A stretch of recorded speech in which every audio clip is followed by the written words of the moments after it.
Cockroach Janata கட்சியினர் நடத்திய NEET போராட்டத்தின் போது போலீஸ் வேனை தடுத்து நிறுத்தி நாடு முழுவதும் வைரலான மாடல் ரியா அஹீர் தனக்கு சமூக வலைதளத்தில் அவதூறு பரப்பப்படுவதாக காவல்துறையில் புகார் அளித்துள்ளார். என்ன நடந்தது? முழு விவரங்களை விரிவாக பார்க்கலாம்.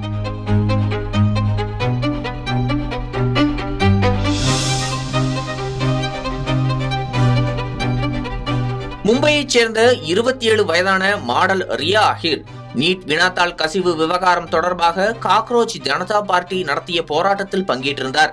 அப்போது போராட்டக்காரர்கள் கைது செய்யப்பட்டு போலீஸ் வேனில் அழைத்து செல்லப்பட்டனர். அந்த வேனுக்குள் பெண்கள் உட்பட பலர் நெருக்கமாக இருந்ததை பார்த்த ரியா அஹீர் அவர்களில் ஒருவரை வெளியே அழைத்து வர முயன்றதாக தெரிவித்துள்ளார்.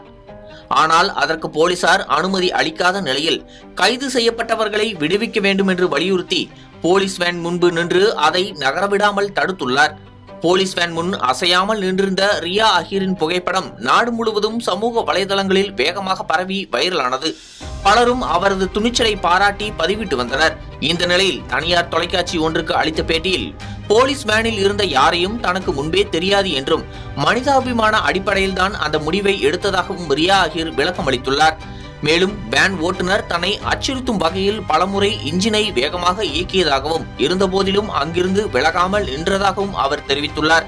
இதற்கிடையில் தன்னை குறிவைத்து சமூக வலைதளங்களில் திட்டமிட்டு அவதூறு பரப்பப்படுவதாகவும் மாடலாக இருந்த காலத்தில் எடுத்த பழைய புகைப்படங்கள் மற்றும் சமூக வலைதள பதிவுகள் மாற்றி அமைக்கப்பட்டு பகிரப்படுவதாகவும் ரியா அஹீர் குற்றம் சாட்டியுள்ளார். இதனால் தனக்கும் தனது குடும்பத்தினருக்கும் மன உளைச்சல் ஏற்பட்டுள்ளதாக கூறி மகாராஷ்டிரா காவல்துறையில் இணையவழி துன்புறுத்தல் தொடர்பாக புகார் அளித்துள்ளார்.